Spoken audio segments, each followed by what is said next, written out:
This is how the average workday starts for commuters in Mumbai, running and pushing to get onto one of the overcrowded trains that bring people from the northern part of the city to the southern business districts.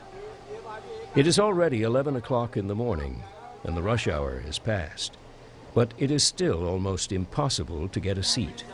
Some could not even push their way in and hold on to the outside of the train.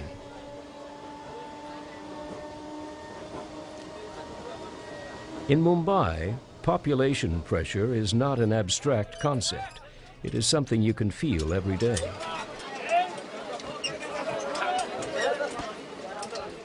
And it is more than a nuisance. There are no realistic alternatives. Sometimes the train ride is so dangerous that for some passengers, it is a nightmare come true.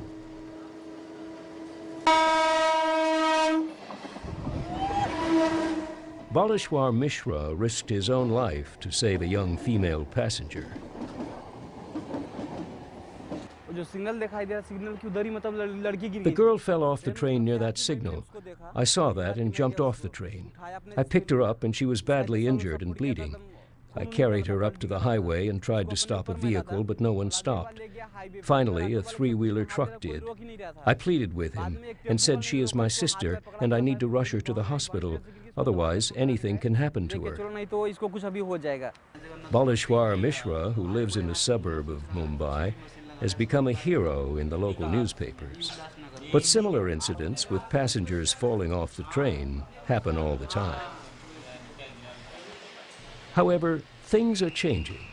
Mumbai has embarked on one of the most ambitious projects in the world to improve the traffic on rails and roads.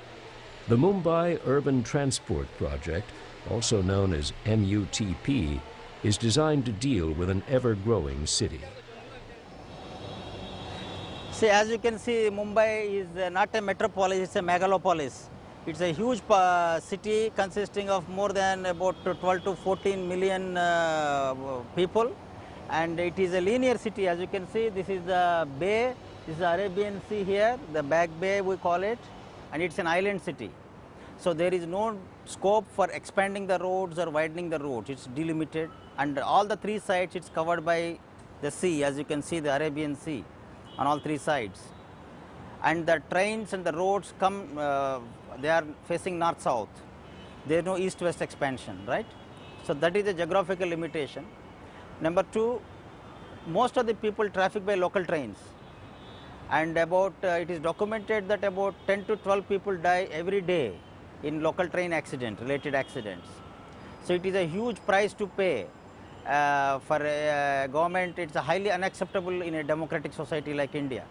So it is necessary to have a multimodal project like MUTP to relieve the common man from this day-to-day danger to their lives.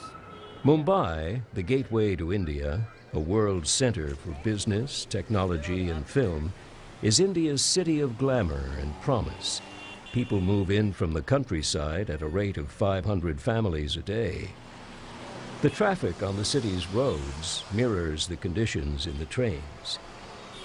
Mumbai's $1 billion urban transport project, which has received financing and expertise from the World Bank, set out to tackle the city's traffic problem on all levels by improving the road system, by introducing new buses, and by modernizing and speeding up the train system. But this is easier said than done. Over decades, slums have grown on public land. Some are so close to the rail tracks that people walking on the rails slow down train traffic. The only remedy to this situation is clearing public land and moving people into new dwellings. In order to make the new traffic concept happen, entire neighborhoods and communities with their shops and traditions had to be moved into newly built quarters, clearing the way for Mumbai's future.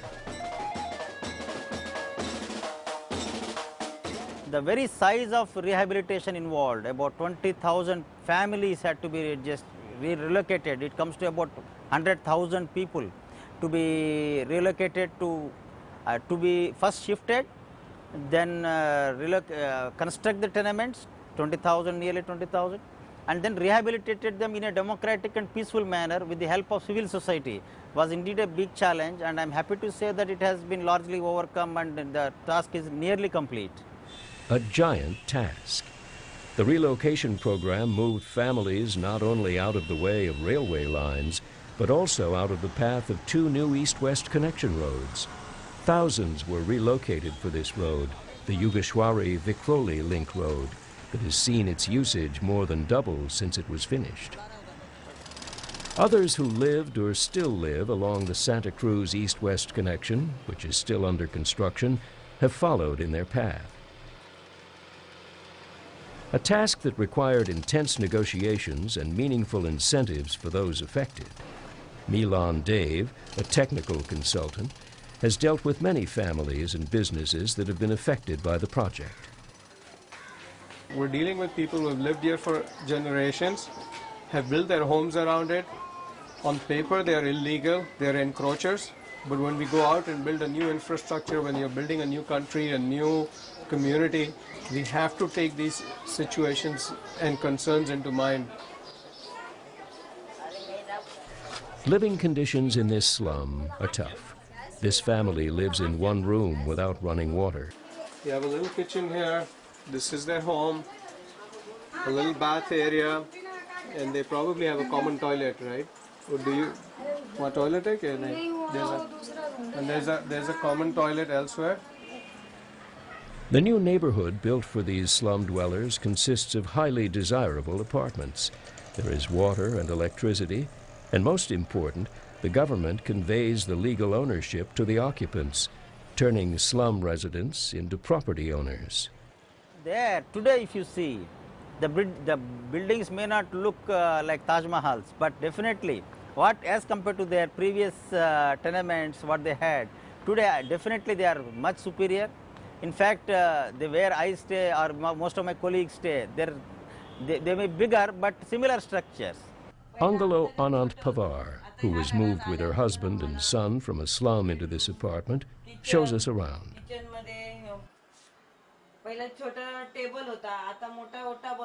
Before, we only had a table. Now we have a real kitchen, a fridge, and a washing machine. Before, we only had a small bathroom. Now there is a big one. There is a water tank upstairs. In the past, I had to carry the water on my head. Now we have running water 24 hours a day. We even have a toilet in the house.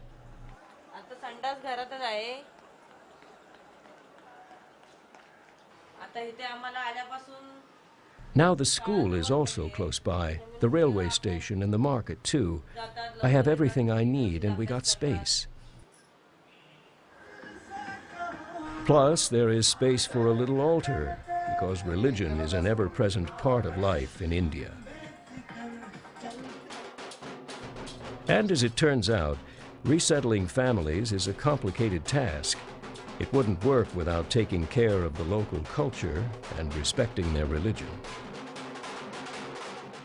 Some of the success stories of the projects are things like successfully having moved religious structures. If you look behind me right here someplace is where the trucks are parked right now. But about 6 years ago when we came here, there was a mosque right there. And now we've been able to successfully move it.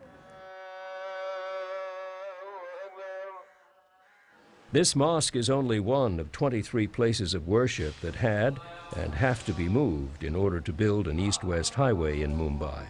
A time-consuming negotiation process centered on a variety of religious sensitivities and the need for consensus.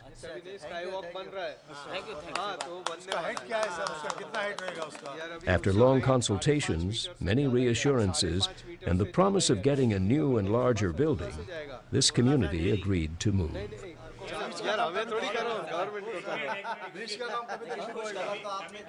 And very important point is post-rehabilitation. That is, once having established themselves there, you have to create a social life for them there, right? Just doing brick and mortar doesn't help. That is not the end of rehabilitation. So we undertook and still undertaking a lot of things for their improving the quality of life there. We have started a livelihoods program. First of all, schools were established within the new housing complexes, avoiding long commutes for children and accompanying parents. Women are part of a jobs program that has them operate the canteen of the government entity that is in charge of Mumbai's Urban Transport Project.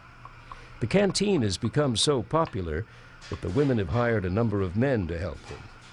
Instead of carrying water into the slums, the women have turned into successful entrepreneurs. Marcia Song Savant is one of them. We were staying in Banduk, close to the railway tracks, and were then relocated. We had a lot of problems with the water there. Now we were given a house, and they have helped us to form a women's cooperative. We found jobs by running the canteen and food stalls. These days, things are going better for us. In part because the new livelihood comes also with responsibilities and privileges that, in the past, seemed out of reach. The status of the women's group that traditionally had helped to mediate conflicts has been elevated with the size of the settlement.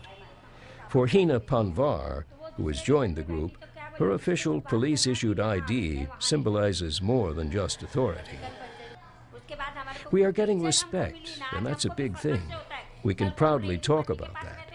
In the past, when we were living on the tracks, we would scurry inside our huts if we would see the police wielding their sticks. We were so scared of them. Today we sit with senior police officers and drink tea. We feel so proud of that.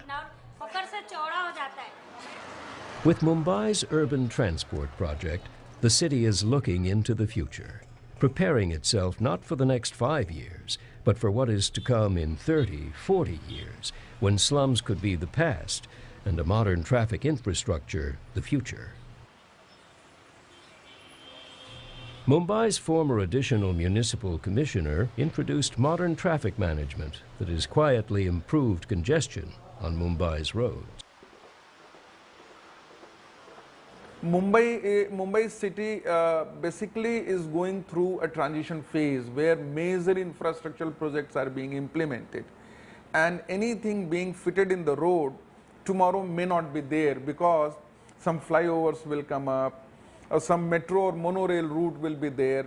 So those sensors which are going to be fitted beneath the road may get disturbed. So we switch to the camera mode. Cameras detect the intensity of the traffic and feed the data into computers. This allows for real-time adjustments of traffic signals to create an efficient traffic flow.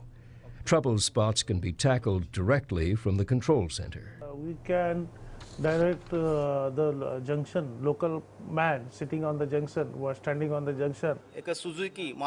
Broken down vehicles or potential security risks can be addressed within seconds. Traffic are asking them to move. See, there is a traffic cop. With the first phases of Mumbai's urban transport project being accomplished, it is not just the traffic at Haji Ali, one of Mumbai's busiest intersections, that is improved. Over 600 eco-friendly buses provide additional transportation capacity. Next station, vehicular. Commuters are more and more likely to board modern trains. These trains, running on cleared tracks, run faster, come more frequently, and offer people more space. Automatic door systems will provide additional safety for passengers in the future. Changes that are being noticed. So definitely people are more popularly accommodated in one train at a time, and they can reach their destination more faster than earlier. The transportation in Bombay is getting better day by day, no doubt. New projects are going on to move out of the traffic and all of that. So it's going better day by day.